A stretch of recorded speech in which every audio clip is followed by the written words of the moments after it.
Welcome to Hy-Vee Today with Tony Tone. We're live inside Muscatine Hy-Vee on 2nd Avenue in Muscatine, streaming on YouTube, Facebook, and cable. Thank you for tuning in. I appreciate it. I hope you're doing okay. It's nice to have good weather, at least at the onset of this show, and that makes it feel better, right? With everything going on in the world, as long as the weather cooperates and you can get outside, maybe it's just hanging out in your backyard, front porch, back porch, going on a stroll. Nice weather can really just make you feel that much better. I just want to remind you of a couple of things, then we're going to get to our guest. Muscatine Hy-Vee open 7 to 8 a.m. every day of the week for folks that are 60 years or older, women that are expecting, and those who consider themselves high at risk. So please keep that in mind. We are going to continue doing that for a while. It's awesome to be able to take care of people every single day, and then the store open for business for everybody else. So like for me, if I didn't work here, I'm 36. I'm not really at risk, so I'd come in from 8 a.m. to 11 p.m. I mean, yeah, I'm 36, right? What can you do when you're 36? I think about it, I'm turning 37 in September. And there's nothing cool, there should be something at 37, like maybe your car insurance goes way down, right? That seemed like it was a lie. I feel like when I turned 25, my car insurance wasn't any cheaper. People tell you oh, you could rent a car for less. No, you don't. But maybe something cool when we're 37. I don't know. And then if we can't pull it up, it's okay. I just want to give a shout out to one of our sponsors, Lutheran Living Senior Campus. They posted some awesome pictures on their Facebook page. Please check it out. They're doing their part. They're taking care of people at Lutheran Living Senior Campus, and I just want to recognize them. There it is right there. Perfect. We can see it, right? So I love the hashtag Heroes Work Here and the hashtag social distancing. So shout out to Lutheran Living Senior Campus. They got the front yard decorated all nice over there, and I appreciate everything that they're doing. I know it's a tough time for them, and you can kind of see the picture right there, so that's good. Shout out to Lutheran Living Senior Campus. We appreciate you and everything that you're doing. Look at that. Heroes Work Here. Awesome. So, of course, all the nurses and the staff that are taking care of people, it's just great.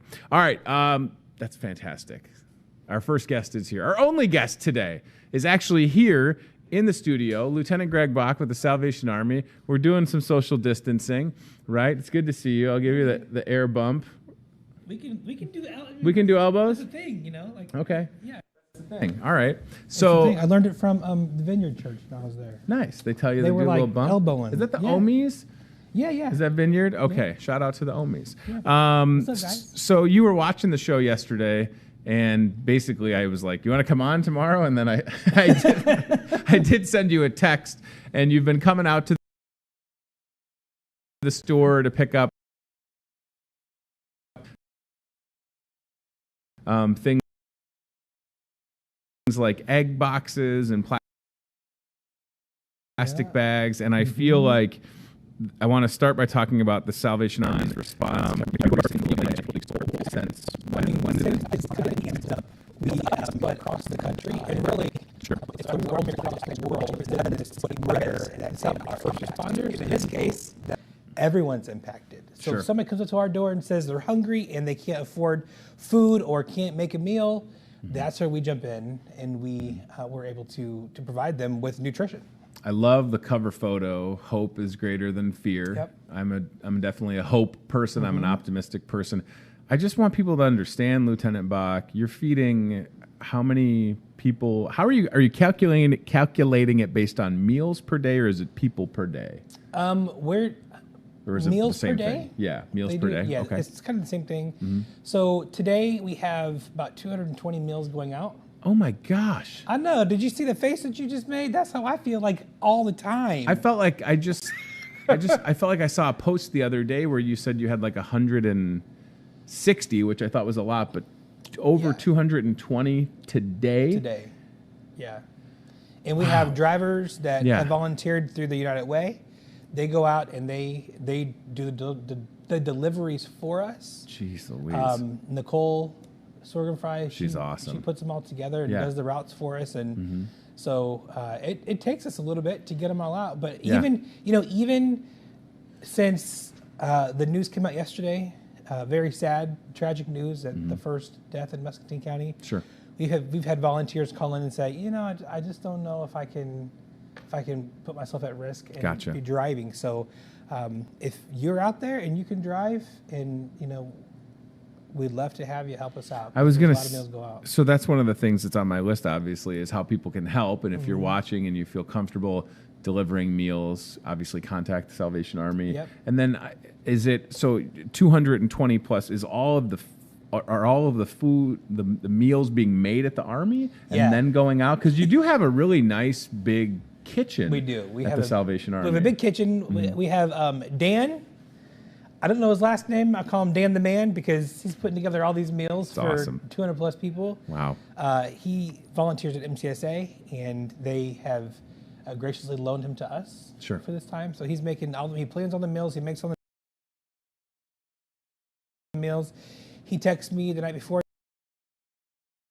and says what he needs, and that's when I run over to HyVee to pick Sure. up the rice and the bags and the cheese and whatnot. so he makes it all but cool. Lord knows to back out because The kitchen is not my Forte. cup of tea. Yeah. You're not Chef Lieutenant Greg Bach. You just have one cool title. Listen, give me an Instapot and Instagram, and I'm there all day.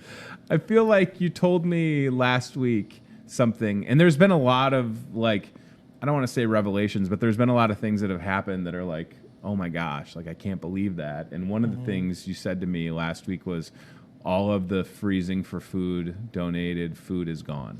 Gone. I'm talking like gone. And that, so, yeah, I mean, gone. Your wife, Liz, your fellow wife, lieutenant, got to town in July, and you learned about all the different things that Muscatine does to support the Salvation Army, freezing for food, 2 weeks of love, toy time.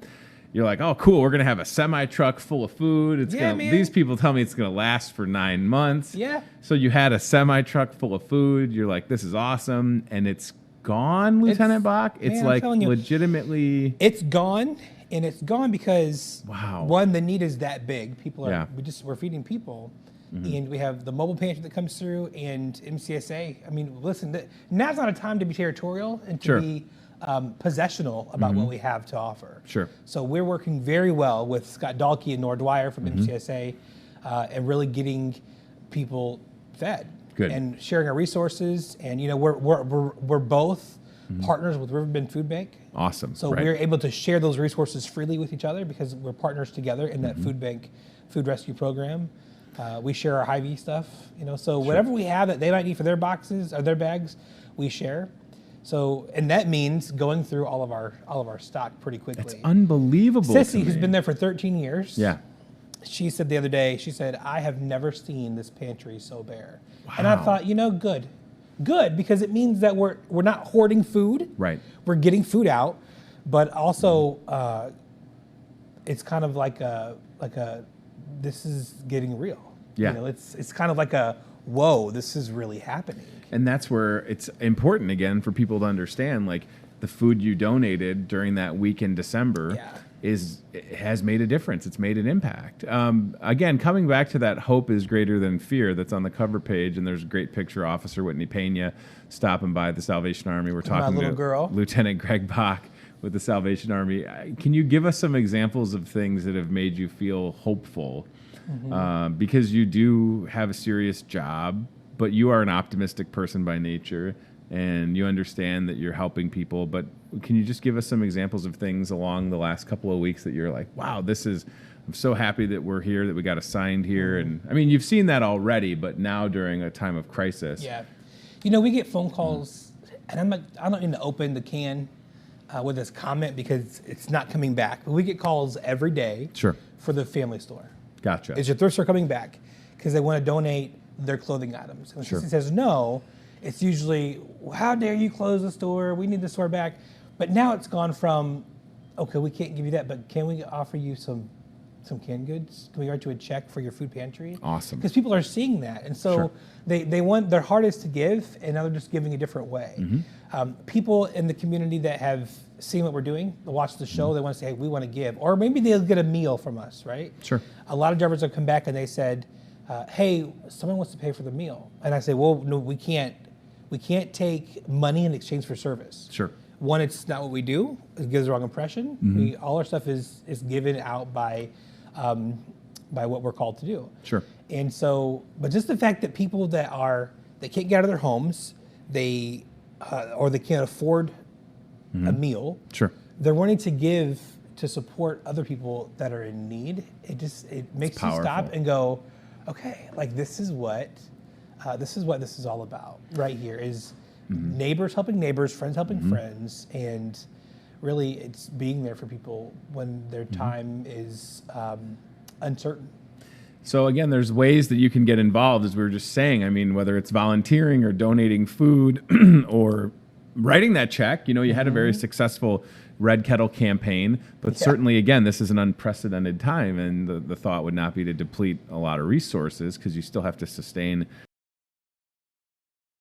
and help in different ways. And I mean, it's just so fascinating to me, the response that you've had when you talk about serving 220 plus meals today. It's a staggering amount. Yeah. Are you at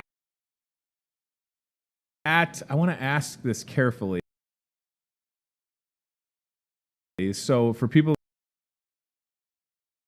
that are watching, and whether it's themselves or someone they know that needs help, have you hit the ceiling? And I don't think the answer is going to be yes, because it seems like you'll give the shirt off your back. How are you handling that? So like, are requests coming in every day for help, or they what? come in every day, and they come in for two things. It's the hot meal program, and it's also the grocery bags that are packing food from our pantry.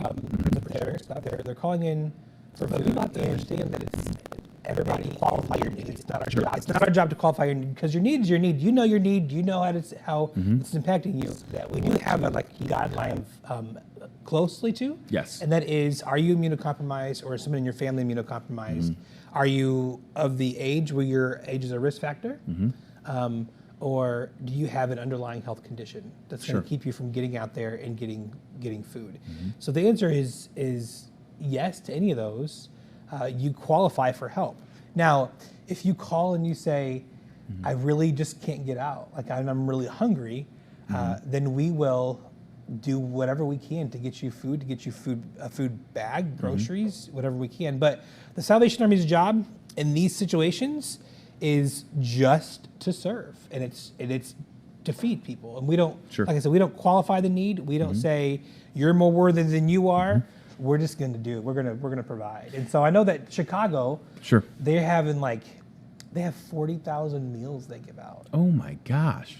Yeah. That's unbelievable. Yeah. So and it's interesting, again, because I feel like for people that are going to watch this, they might not know that the Salvation Army, they might not know exactly what you do, and that's okay, but this is it, right? It's like go time. I mean, it's, a couple of years ago when there was some serious flooding and issues in like the Houston, Texas area, you sent your emergency response vehicle, and Oz, Malcolm, I think Oz and Nikki went. I just saw him yesterday in the store. I love seeing Oz.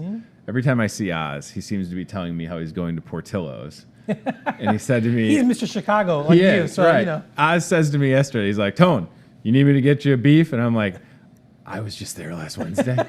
But if you want to get me an Italian beef, I'm always off. But like, that's just it. So I think it's important for people to understand, like, maybe they were there in December to help with a food or toy donation. Maybe their kids have gone to the summer camp over the years. Maybe they've come on a Sunday to worship. They've come to a soup dinner. You do so many different things, but in a time of need, you're there and you're ready. And that's where you find yourself as an essential worker. Yeah. Right? And who would have thought, like, I said this in a Facebook post last night. I said it's very strange to be considered an essential worker. I've been here 2.5 years. I did radio for 11 years. I worked at Hahn for 6 months. And to be labeled as like an essential worker that's at high risk, I don't really think about it that way, because I just show up to work every day. And, like I've always said, I've always kind of been a hand washer, hand sanitizer type of person. And now there's just like a couple other precautions that I take. But for you, I mean, for your wife and yourself, obviously getting into the Salvation Army, going through the program, you understand certainly, like, does that have our camera on it? Did she just take our cart with the camera on it? Okay. That's a DoorDash lady who just hijacked our camera on accident, probably. That's hilarious. Anyways, you kind of knew what you were getting into, is what I'm saying.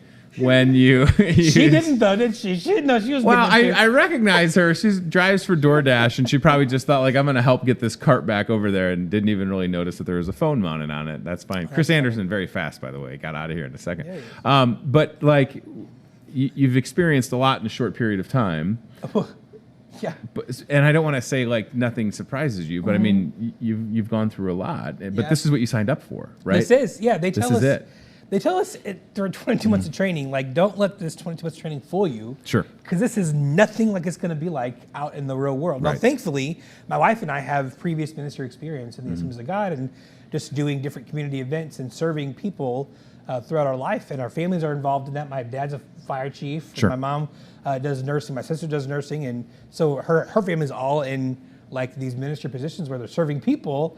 But it's like, you always have to be ready to jump in, like, because the call could come any minute from the emergency manager for the city, or from the sheriff, or the fire chief, police chief, to say, hey, listen, there's a need and we need you guys to fill it. So, a lot of people think that we have this like cush job where we have a house, we have a car, things are provided to us. but in return, we sacrifice really just ourselves and our lives and our time to serve other people. And we do that willingly, knowing the cause is great, the need's huge. And we do it with. I feel like it was just, and it was a month or two ago when you called me and said, well, there's a fire and I'm going to stay here. And like, that felt like a lot. Like it was kind of last minute, like let's get meals together. I brought it down there. And like, and then, you know, with everything that's going on now, it seems like it's just amplified. But yeah, that's where cooler heads prevail. That's where you have a great, you know, whether it's Sissy or Mary, I mean, everybody connected is all in. And I want to come back to something that you touched on, Lieutenant, is just this great collaboration, this collaborative spirit between your organization, the Salvation Army, and places like MCSA and the United Way. And I don't want to say that I don't know if it exists everywhere, because certainly times like this bring us together. And I think what's worth noting is that there's always been this collaborative spirit, right? And if anything, after we get past all this, it'll only be stronger. Oh yeah, I think, right? Yeah, because we're working together now. I mean, we're in the moment, and they get tense. We're all three: Scott, Nora, myself, Nicole, and even Pastor Sharon from Jesus Mission. We're all very passionate people, and we want to serve our people. And our people is not just our people; it's their people as well. So we share this community. We share this county and people in need. And so we're very passionate about it. We want to serve. And just the very fact that we're willing to drop the boundary lines of what we do to cross over into the other spheres of influence that we have with each other and the people. It's a very, very good collaborative effort. And we're on a call yesterday with all of us and talking about how we're going to feed, what we're going to give in food bags, and how we want to make sure that what we give is what people can use. Because I took a bag home on Friday of the food that we gave. And because we're so low in our pantry right now, it's a bunch of random stuff. So I wanted to make sure that what we were giving people could use. So I took a bag home, not because I needed it, but because I wanted to know that if I was a single dad, or a dad with a family, that I could open that bag and I could make a meal. And I opened it and I was like, well, here's a can of tuna and here's some pasta with these red rings around it and some weird sauce and some. So now it's just down to odds and ends stuff. You know? So my heart is that I want people to open their make hamburger. I can make